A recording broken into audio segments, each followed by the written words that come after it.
फौजी का परिवार में मन आ नहीं जा से भी एक फौजी कहीं भी रहा। फौजियों की जिंदगी कितनी कठिनाइयों से, कैसी परिस्थितियों से गुजर वालों की जिंदगी जरा सुनिएगा इस विरह के भाव में।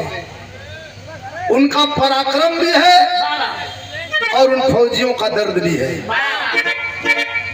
चार लाइन भूमिका के भाव से हमारे हृदय सम्राट युवा कवि अखिलेश कवि की लेखनी संकेत करती है। कैसे?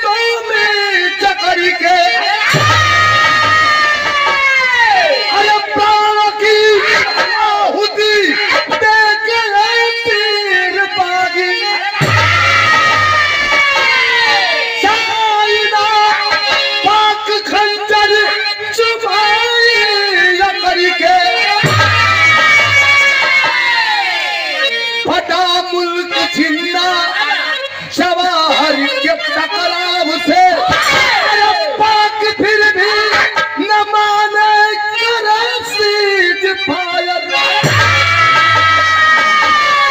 अरे खून का पाक हंजाब है दोषी पैदा होते खमीरा पाकिस्तान कायर।